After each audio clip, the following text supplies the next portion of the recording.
Dishonored is an action stealth game with an emphasis on player choice as to how to proceed through each mission. Stealth is an integral part of this, being one of the main playstyles and the only way to play non-lethally. So just how good is it? Starting with the basics, sight is determined by whether Corvo's body is within an enemy's vision cone. I say body to be specific, as they don't register Corvo's head.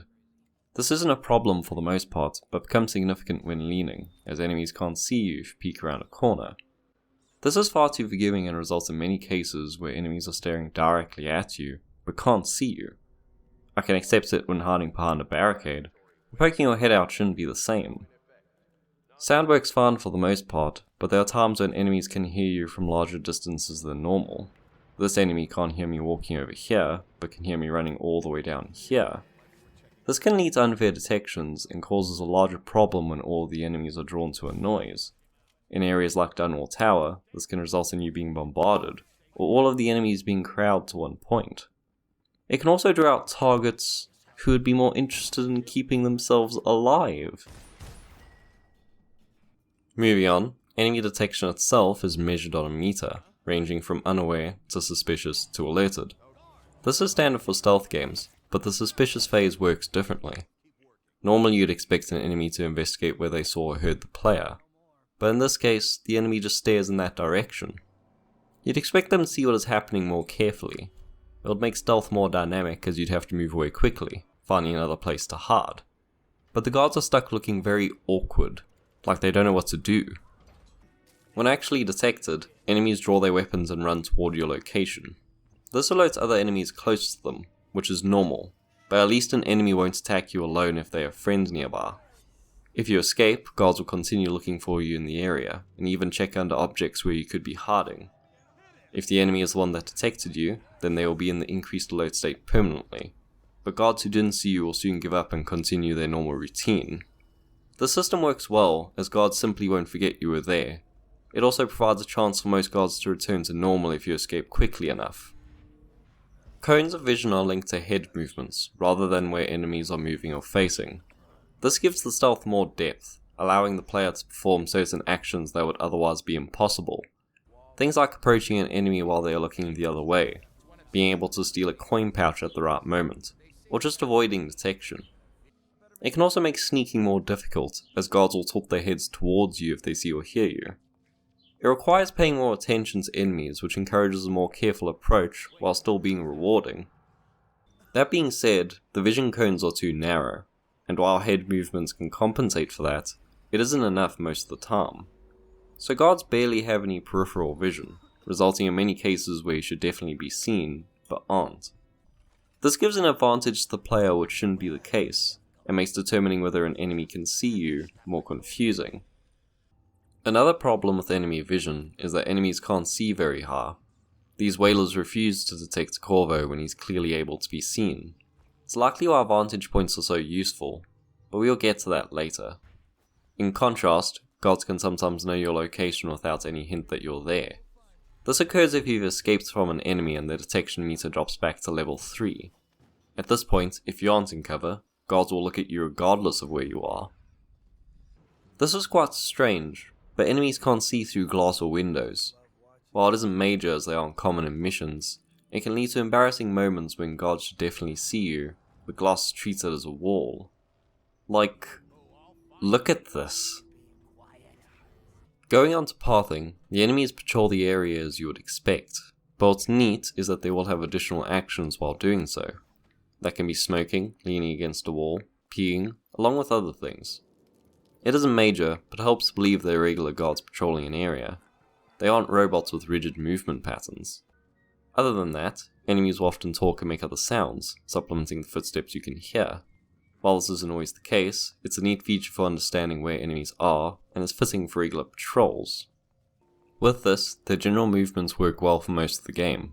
They pause right before committing an action, and their paths are often predictable, giving you adequate time to respond. Enemies will also move to areas where you knock out guards and take up their patrol.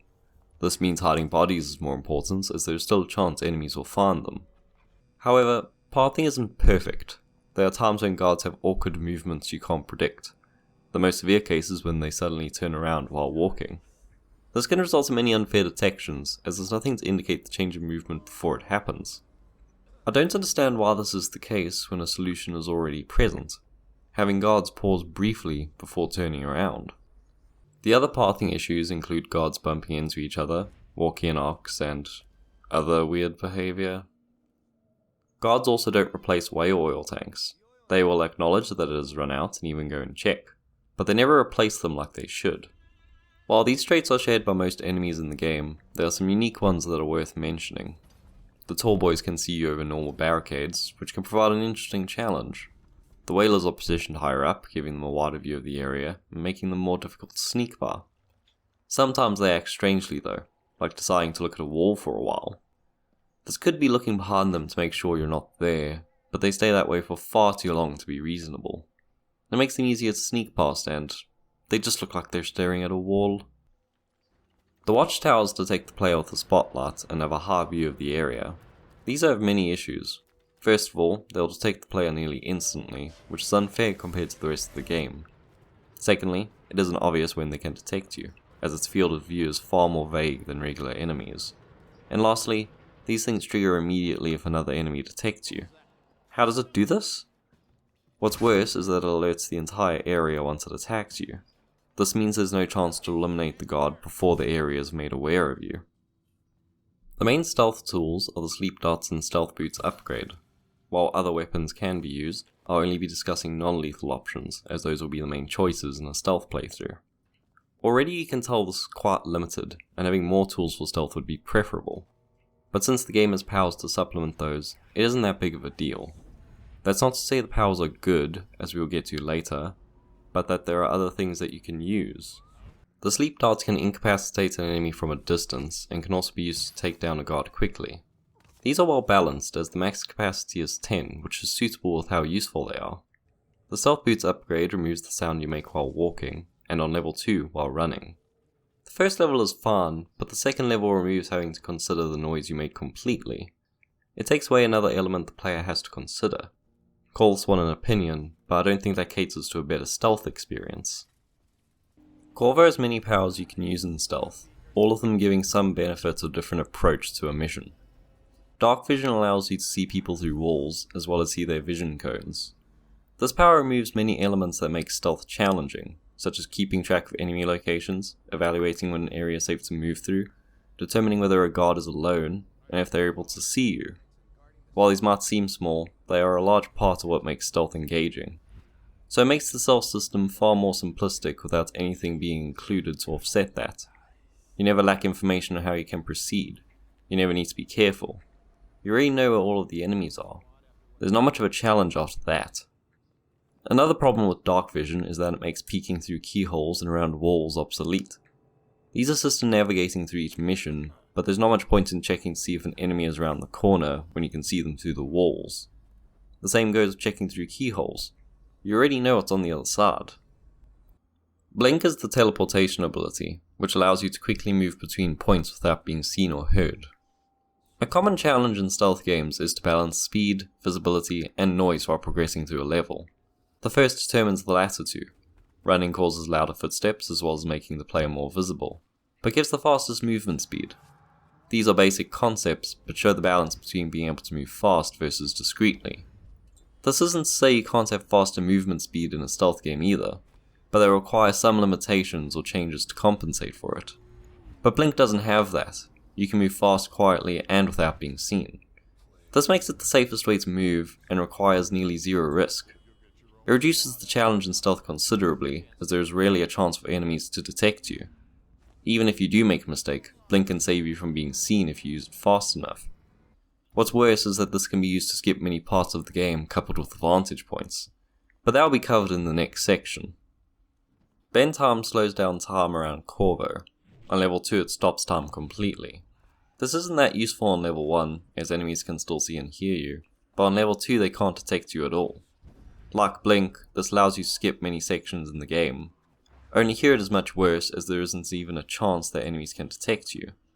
It does have a very high mana cost, but this doesn't offset how useful it is. I think the best option would have been to make it an area of effect. That way it could only slow people within a given range, which still gives it a similar use in stealth, but scaled down so it isn't overpowered.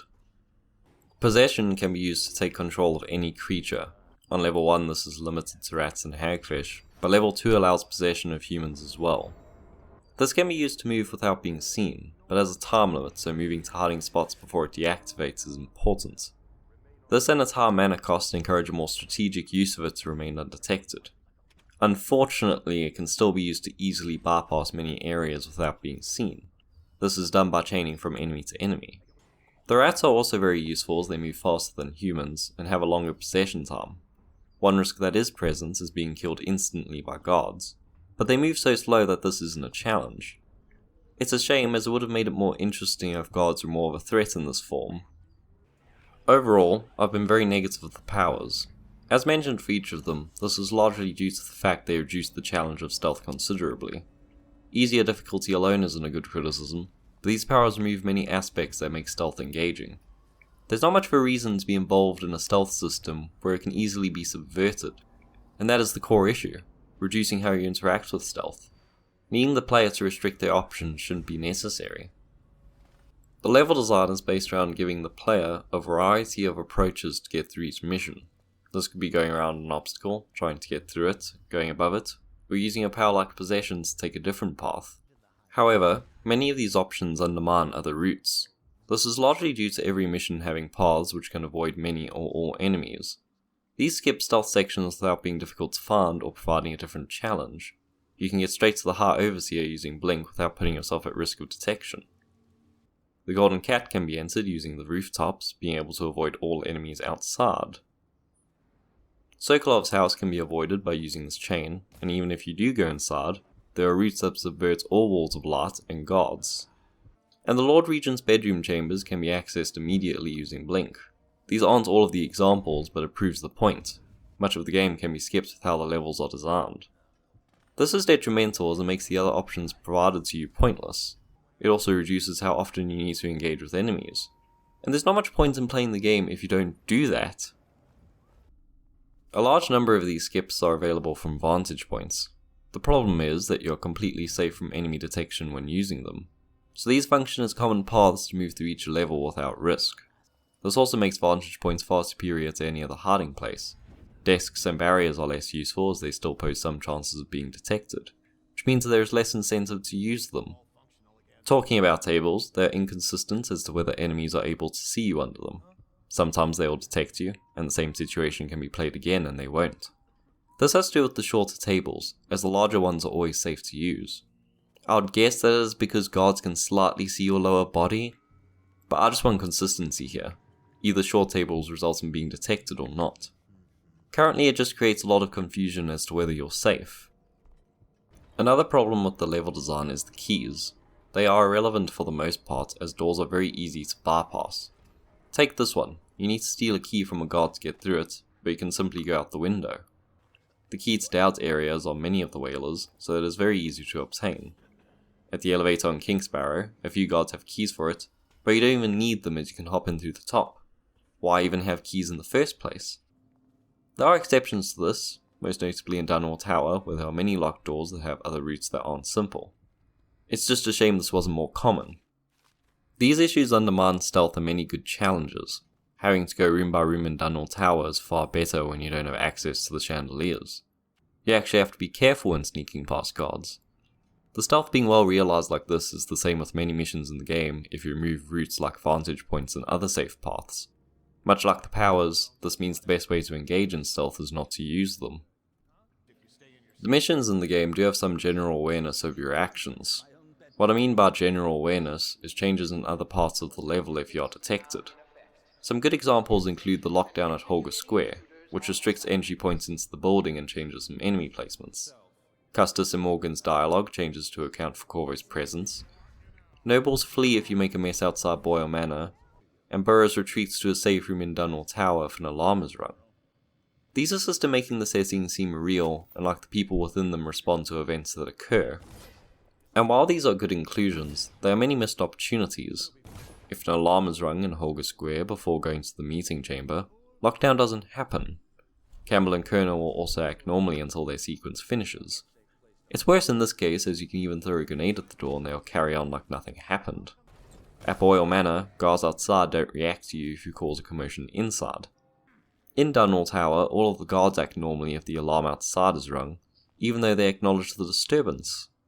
It makes them all look like they're isolated from the rest of the level, or in a different zone. It could easily be improved by having most enemies in the area go into the alert mode. It wouldn't be perfect, but it would be something to tie them to the area. While most of the sections covered are consistent throughout the game, there are a few problems I found with specific encounters. Dishonored can be completed entirely unseen, which is normal in a stealth game, but there are times where being detected is guaranteed without prior knowledge.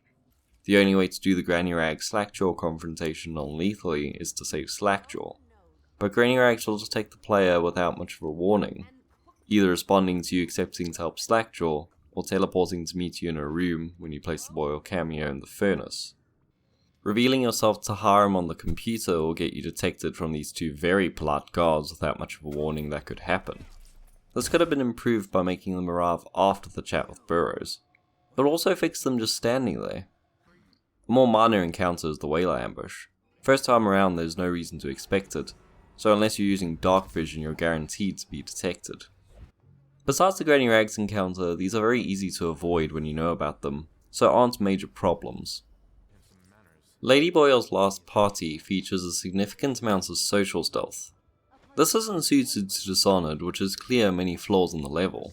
The guards won't think of you as suspicious even if you jump, run around, draw your weapons, and even when using powers. This overseer doesn't seem bothered at all when I teleport across the room. You can even steal 2 coin pouches until they decide to attack you. Not to mention you're not dressed as a noble, and look like the assassin who's killing everyone. The guard who protects the stairway is also poorly constructed, as the trespassing barrier is further up the stairs than it should be. This means you could just walk around them without a care in the world.